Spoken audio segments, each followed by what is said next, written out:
Hi friends, मैं आकांक्षा शर्मा जी की with आकांक्षा में आपका स्वागत करती हूं। जैसे कि आप देख रहे हैं कि मध्य प्रदेश पुलिस कांस्टेबल भर्ती का नोटिफिकेशन आ चुका है, जिसकी पूरी जानकारी मैं अपने लास्ट वीडियो में दे चुकी हूं। 12 अगस्त से आप लोगों का एग्ज़ाम है, बहुत कम समय है, लगभग 40 दिन आपके पास शेष हैं, क्योंकि अभी के लास्ट 3-4 दिन और वहाँ के 2 दिन तो मानते ही नहीं हैं। और जिसका मेन 12 अगस्त को एग्ज़ाम होगा उसके लिए तो बहुत ही मतलब क्रिटिकल समय है, क्योंकि हर एक टॉपिक की आपको बहुत अच्छे से तैयारी करना है। मेनली आपको एमपी जीके, विज्ञान, मैथ, इन तीनों को आप अगर अच्छे से तैयार कर लेंगे तो आप मध्य प्रदेश का जो ये कांस्टेबल एग्ज़ाम है उसमें बहुत अच्छा स्कोर कर पाएंगे।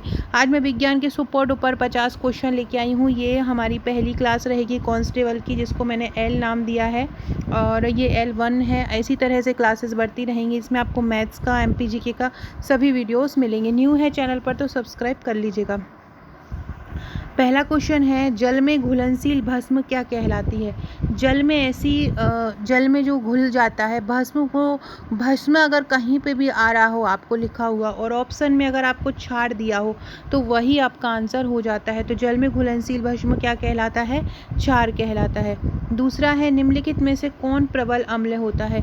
तो देखो, 7 से अगर कम होता है तो वो अम्ल कहलाता है, और 7 से अगर ज़्यादा होता है तो वो क्षार कहलाता है। अब देखो यहाँ पे pH 7 है, जिसकी वैल्यू 7 होती है वो न्यूट्रल मतलब उदासीन होता है।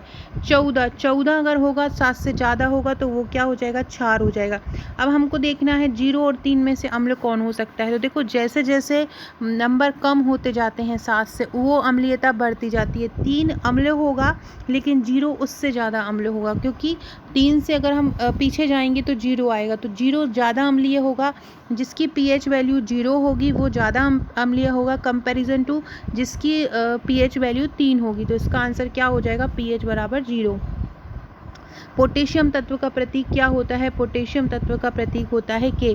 कमेंट बॉक्स में आंसर दीजिएगा कि पोटेशियम का परमाणु क्रमांक कितना होता है। अगला क्वेश्चन है, सोने के लैटिन का नाम, मतलब सोने को लैटिन भाषा में क्या बोलते हैं? तो सोने को लैटिन भाषा में ओरम बोलते हैं, और ओरम जैसा ही ओरम को ही इसका जो सिंबल डिनोट करते हैं AU। तो सोने को लैटिन भाषा में क्या बोलते हैं? तो सोने को लैटिन भाषा में बोलते हैं ओरम। अगला है, परमाणु की संयोजक क्षमता को रखने वाले को क्या बोलते हैं? परमाणु की संयोजकता क्षमता जो रखती है उसको क्या बोलते हैं? संयोजकता, परमाणु कक्ष, उत्प्रेरकता या परमाणु संख्या। तो परमाणु जो संयोजक क्षमता रखता है उसका ये गुण जो है वो संयोजकता कहलाता है। अगला है, किसी भी परमाणु में इलेक्ट्रॉन के प्रथम कक्ष को क्या कहते हैं? ये एक परमाणु है जैसे, तो ये पहला कक्ष जो होता है वो K कहलाता है, दूसरा L कहलाता है, तीसरा M कहलाता है, और जो चौथा कक्ष होता है वो N कहलाता है। तो ये पूछ रहे हैं पहला कक्ष, तो पहला कक्ष क्या हो जाएगा? K हो जाएगा। अगला है, परमाणु के इलेक्ट्रॉन त्यागने पर क्या होता है? कोई भी परमाणु होता है, जैसे कि ये परमाणु है और इसमें ये इलेक्ट्रॉन चारों तरफ घूमते रहते हैं, इलेक्ट्रॉन पर होता है ऋण आवेश। अगर ये त्याग देंगे तो त्याग दिया मतलब ऋण चला गया, तो कौन सा आवेश हो जाता है? इस पर धन आवेश हो जाता है। फ्रेंड, डिस्क्रिप्शन बॉक्स से आप मेरे व्हाट्सअप ग्रुप से, टेलीग्राम ग्रुप से जुड़ सकते हैं। व्हाट्सअप MP पुलिस के लिए ही स्पेशली बनाया है, तो आप डिस्क्रिप्शन बॉक्स से उससे जुड़ जाइएगा। इसके अलावा अगर आपने मुझे अभी तक इंस्टा पर फॉलो नहीं किया है तो आकांक्षा 1957 ID से आप मुझे इंस्टाग्राम पर भी फॉलो कर सकते हैं। इसके अलावा अगर आप मध्य प्रदेश का सामान्य ज्ञान की ई-बुक लेना चाहते हैं, 5000 सामान्य ज्ञान वन लाइनर की PDF परचेस करना चाहते हैं तो 99 रुपीज़ में आप हमसे परचेस कर सकते हैं। अगर 1000 वन लाइनर लेना चाहते हैं मध्य प्रदेश के अति महत्वपूर्ण, तो आप 60 रुपये में उसकी ई-बुक परचेस कर सकते हैं। अगला क्वेश्चन है, पदार्थ की मुख्य अवस्था से क्या, प्रमुख अवस्था क्या होती है? तो ठोस भी होती है, गैस भी होती है, तरल। ठोस, द्रव, गैस तीनों होती है, तो इसका आंसर उपरोक्त सभी हो जाएगा। पदार्थ का ठोस से द्रव में बदलना क्या कहलाता है? जब कोई भी चीज़ ठोस से द्रव में बदलती तो हम बोलते हैं ना गल गई, तो क्या कहलाता है? वो गलन कहलाता है। उबलती है तो वो क्वथन कहलाता है। हिमीकरण का मतलब होता है हिम में बदलना, मतलब बर्फ़ में बदलना। तो द्रव का ठोस में बदलना, बर्फ़ किस रूप में रहता है? ठोस रूप में रहता है। तो जब द्रव ठोस में बदल जाता है तो उसको बोलते हैं हिमीकरण। अगला क्वेश्चन है, मधुमक्खी के जहर में कौन सा अम्ल पाया जाता है? मधुमक्खी के जहर में फार्मिक अम्ल पाया जाता है। फार्मिक अम्ल का सूत्र क्या होता है? HCOOH होता है, और मधुमक्खी के जहर में फार्मिक, चींटी में भी फार्मिक अम्ल ही पाया जाता है। द्रव जिस ताप पर उबलता है उसको क्या बोलते हैं? द्रव जिस ताप पर उबलता है उसको क्या बोलते हैं? क्वथनांक बोलते हैं, जो कि पानी का 100 डिग्री सेंटीग्रेड होता है। अपघटन क्रिया को अपघटन में क्या होता है? अपघटन को मतलब कोई भी चीज़ का टूटना। तो पदार्थ जब सरल छोटे, ये पदार्थ अगर ये छोटे छोटे टुकड़ों में टूट गया है तो इसको क्या बोलते हैं? इसको अपघटन बोलते हैं। ऊष्मा कब उत्पन्न होती है? देखिए, दो प्रकार की क्रिया होती हैं, एक होती है ऊष्माक्षेपी और दूसरी होती है ऊष्माशोषी। ऊष्माक्षेपी अभिक्रिया क्या होती है कि जिसमें अगर कोई चीज़ अभिक्रिया हो रही है तो इसमें से ऊर्जा निकलती है, तो जब ऊष्मा निकलती है तो वो ऊष्माक्षेपी होती है। और जब भी क्रिया को करने के लिए ऊष्मा की आवश्यकता होती है, मतलब ऊष्मा को अवशोषित करना होता है, तो वो ऊष्माशोषी कहलाती है। इस प्रकार ऊष्मा उत्पन्न किस में होती है? ऊष्माक्षेपी में। अवशोषित किस में होती है? ऊष्माशोषी में।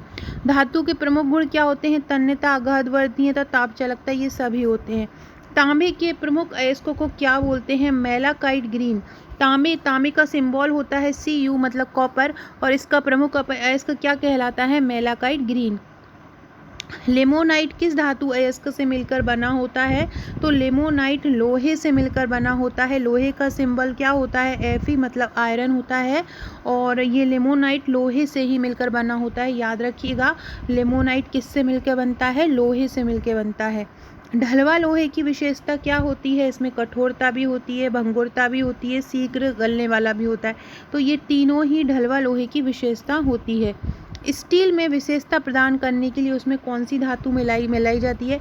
तो निकल भी मिलाया जाता है, टंगस्टन भी मिलाया जाता है, और मैग्नीज। स्टील में विशेषता प्रदान करने के लिए ये तीनों ही धातु मिलाई जाती हैं। पिटवा लोहे का उपयोग किस में किया जाता है? तो पिटवा लोहे का उपयोग तार बनाने में भी होता है, किले बनाने में भी होता है, जंजीर बनाने में भी होता है। तो उपरोक्त सभी इसका आंसर हो जाएगा।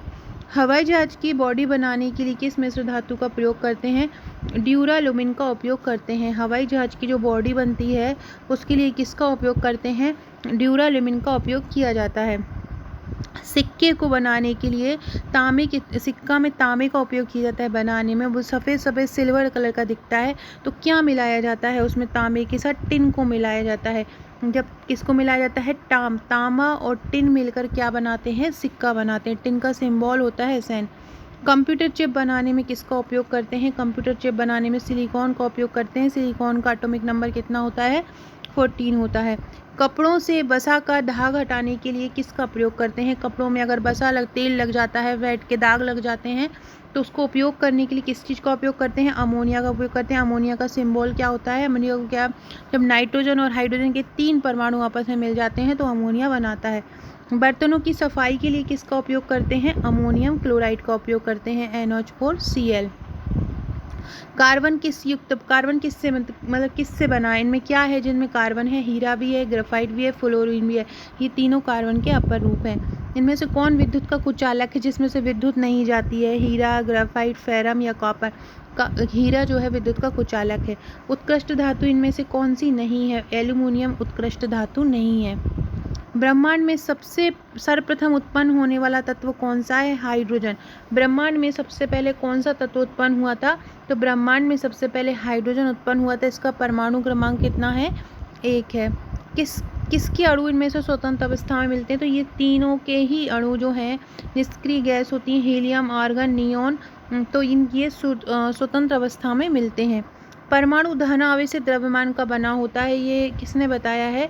ये J.J. थॉमसन। इन्होंने ही इलेक्ट्रॉन की खोज की थी और इन्होंने बताया था परमाणु धन आवेश से बना होता है। आवर्त सारणी में वर्गों की संख्या कितनी है? आवर्त सारणी में वर्ग 18 हैं और आवर्त 7 हैं। क्षैतिज पंक्तियों को क्या बोलते हैं? आवर्त बोलते हैं। आवर्त कितने हैं? 7 हैं। गामा किरणें कैसी होती हैं? तो गामा किरणें उदासीन होती हैं। गामा किरणें कैसी होती हैं? उदासीन। गामा किरणों की भेदन क्षमता क्या होती है?